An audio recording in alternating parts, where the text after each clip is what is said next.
जयंती आहे. आज जयंती आम्ही आदरणीय अमोलदादांना सांगितले की आज मुंडे साहेबांची जयंती आहे. खऱ्या अर्थानं तर मुंडे साहेब या राज्यात जर कधी असते तर आजच्या राजकारणाची व चित्र हे वेगळं असतं. परंतु दुर्दैवानं त्यांचा मृत्यू झाला, ते आपल्यातनं निघून गेले. परंतु मुंडे साहेबांनी एक सर्वांना सांगून गेले, मुडेल पण वागणार नाही, घेतला वसा टाकणार नाही. अशा पद्धतीनं आपल्याला सर्वांना काम त्या माध्यमातून करायचं आहे. जन्म भारतीय जनता पार्टी जनसंघातनं झाला तर मृत्यूच्या समयी सुद्धा ते भारतीय जनता पार्टीमध्ये होते, म्हणजे कमळ त्यांच्या बरोबर होतं. म्हणून आम्ही सर्व जे आहे ते मुंडे साहेबांच्या विचाराला इथे प्रेरित झाले आहे. आणि एक मुंडे साहेबांचं मंगल कार्यालय असलं पाहिजे, त्यांची एक संकल्पना होती. एक गोपीनाथ गड म्हणून एक चांगल्या पद्धती, जरी गोपीनाथ गड हा परळीला असला त्यांचा जन्म ठिकाणी, मुस्लिम असेल, बौद्ध असेल, मराठा समाज असेल, माळी असेल, धनगर असेल, वंजारी असेल, तेली असेल, जे जे समाज या वरणगाव शहरात असेल, कैकाळी असेल, वडर असेल, ब्राह्मण असेल, चर्मकार समाज असेल, जे जे या पुढे समाधान पुढचे तरी जातो धार्मिक स्थळ इथे त्या माध्यमातून विचार बनवणार आहोत. आणि एक चांगल्या प्रकारचा जो संकल्प आहे, म्हणजे मी हे सांगणार आहे की या कार्यक्रमाला खऱ्या अर्थानं चांगली मेहनत करून करत असेल तर ते सर्व इतर समाजाचे लोक इथे येऊन करतात. परिवार माझ्या अगोदर आता सुनील भाऊंनी सांगितलं की बा हे आपलं वंजारी समाजाचं एक मंगल कार्यालय या ठिकाणी होत आहे. मी खऱ्या अर्थानं सुनील भाऊचं अभिनंदन करणार आहे की वरणगाव शहरामध्ये याच्या अगोदरही अनेक मोठमोठे नेते होऊन गेले. त्यांनी फक्त समाजाला आश्वासन देण्याचे कामं केले. आणि याच्या अगोदर ग्रामपंचायत असताना ग्रामपंचायतीच्या काळामध्ये अनेक समाजाला या ठिकाणी ग्रामपंचायतीमध्ये ठराव करून समाज मंगल कार्यालयासाठी जागा देण्याचं काम या ठिकाणी झालेलं होतं. पण त्याच्यामध्येही काही लोकांनीच त्या जागा या आपल्या समाजाच्या ताब्यात घेऊन त्या ठिकाणी आपल्या समाजाचं मंगल कार्यालय कसं उभं राहील यासाठी त्यांनी प्रयत्न केले. आणि काही लोक फक्त स्वतःला समाजभूषण म्हणून घेतात, पण आपण समाजासाठी काय करतो त्यांनी अगोदर हे सांगितलं पाहिजे. भाऊ, आमच्या समाजालाही ग्रामपंचायत असताना ग्रामपंचायतीमध्ये ठराव करून जागा देण्यात आलेली होती. ग्रामपंचायतीने ना हरकत सुद्धा दिलेलं होतं.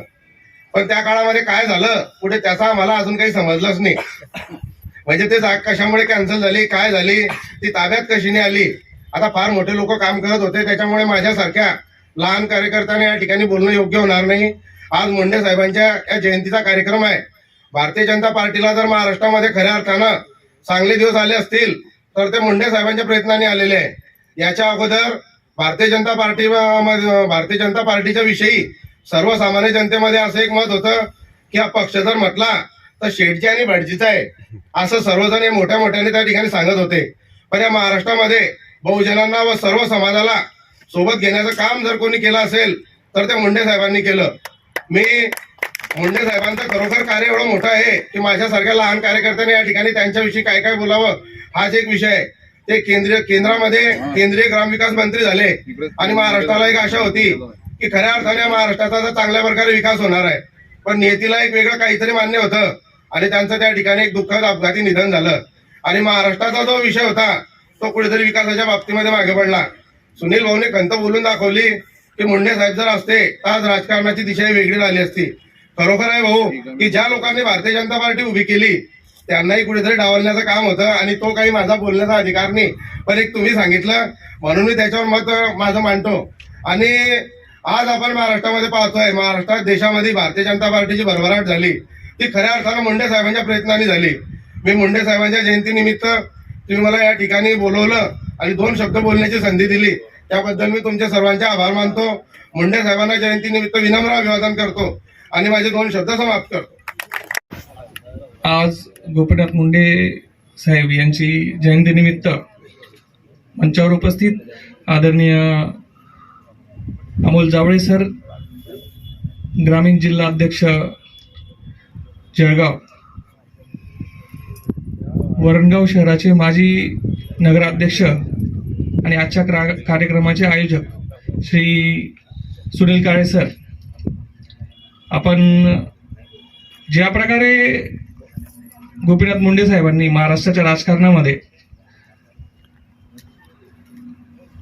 12 बलुतेदार 18 पगड जाती यांना सर्वांना एकत्र घेऊन राजकारण केलं, त्याच प्रकारे आज या कार्यक्रमासाठी आदरणीय सुनील भाऊ यांनी वरणगावकरांना सर्वांना एकत्र करून अतिशय चांगल्या प्रकारे गोपीनाथ मुंडे साहेबांच्या कार्याला एक विनम्र अभिवादन केलेलं आहे.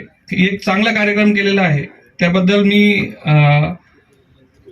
आदरणीय सुनील भाऊ यांचे आभार मानतो की ज्या पद्धतीने आपण खरं तर ज्या माणसाने ज्या प्रकारे राजकारण केलं आहे, सर्व जाती धर्मातल्या लोकांना एकत्र करून अतिशय चांगल्या पद्धतीचं राजकारण केलंय, त्या प्रकारे आपण सर्वांना इथं एकत्र केलंय. त्यानंतर मला असं वाटतं की आपण गोपीनाथ मुंडे साहेबांकडून काय शिकावं, तर एक गोष्ट शिकावी. साहेब ज्या प्रकारे सुनील भाऊंनी त्यांचा उल्लेख करून दिला की ज्या जन्माला आल्यानंतर ज्या एकाच पक्षात होते आणि ज्या दिवशी त्यांचं दुर्घटना झाली त्या दिवशी सुद्धा ते एकाच पक्षात होते, तर साहेबांकडून आपण काय शिकायला पाहिजे, तर एकनिष्ठता शिकली पाहिजे. की एकनिष्ठता आपण जर एका आपल्यामध्ये ठेवली, हा प्रामाणिकपणा आपल्यामध्ये ठेवला, तर या फार वाटणाऱ्या छोट्या छोट्या गोष्टी आहेत पण आपल्याला खूप मोठ्या पदापर्यंत घेऊन जातात. साहेबांकडे कुठल्याही प्रकारे मोठ्या राजकारणातलं ते बिलॉंग करत नव्हते. ते अतिशय ग्रामीण भागातून, छोट्या पक्षातून छोटी सुरुवात केलेली होती. परंतु हे दोन गोष्टी त्यांच्यामध्ये मला प्रकर्षाने जाणवल्या त्यांच्या प्रवासामध्ये, की साहेब गोपीनाथ मुंडे साहेब हे एकनिष्ठ होते आणि प्रामाणिक होते. या दोन गुणांच्या जीवावर त्यांनी राजकारणामध्ये स्वतःचा एक वेगळा ठसा उमटवला आणि एक वेगळ्या राजकारणाला एक सुरुवात करून एक वेगळ्या दिशेपर्यंत त्यांनी पोहोचवलं. तर अशा या थोर व्यक्तीच्या जयंतीनिमित्त सुनील भाऊ आपण मला इथे बोलवलं, इथं विनंती केली, मी इथे आलो आणि आपल्या सर्व समाजाला एकत्र करून आपण ज्या पद्धतीने कार्यक्रमाचं आयोजन केलं त्याबद्दल मी आपला आभार मानतो आणि माझे 2 शब्द संपवतो. Thank you so much. स्वर्गवासी गोपीनाथराव मुंडे यांच्याबद्दल आपण बरंच ऐकलंय, बरंच आपण वाचलंय. अत्यंत संघर्ष यात्री असे ते होते. अत्यंत खडतर प्रवास त्यांचा होता. त्या भारतीय जनता पक्षाचं एक छोटंसं रूप वटवृक्षामध्ये त्यांनी आज जे झालंय ह्याच्यामध्ये ह्यांचा सुद्धा खूप मोठा सहभाग होता. खरं म्हणजे भारतीय जनता पक्षाच्या विचारधारेने काम करतं. अंत्योदय ह्या म्हणजे प्रत्येक सेवा सुविधा ही अंत्योदयापर्यंत या समाजाच्या शेवटच्या घटकापर्यंत पोहोचली पाहिजे. यासाठी खरं प्रामाणिक प्रयत्न करणं गरजेचं आहे. किंवा पक्ष काम करतो, विचारधारेवर काम करतो आणि यासाठी पहिलं काम कोणी केलं असेल तर स्वर्गवासी गोपीनाथ मुंडे साहेबांनी केलंय. सर्व वंचितांसाठी त्यांनी काम केलंय. अशा या लोकनेत्यास त्यांच्या जयंतीच्या निमित्तानं आपण सर्वजण अभिवादन करण्यासाठी इथे जमलेले आहेत. त्याबद्दल आपल्या सर्वांच्या मनापासून धन्यवाद.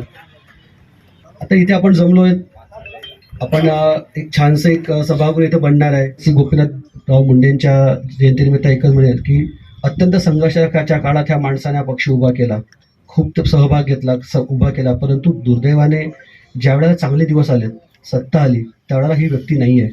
ही एक आपल्या मनातली एक हे आहे. परंतु असो, आपण पुनश्च त्यांच्या स्मृतींना मी विनम्र अभिवादन करतो.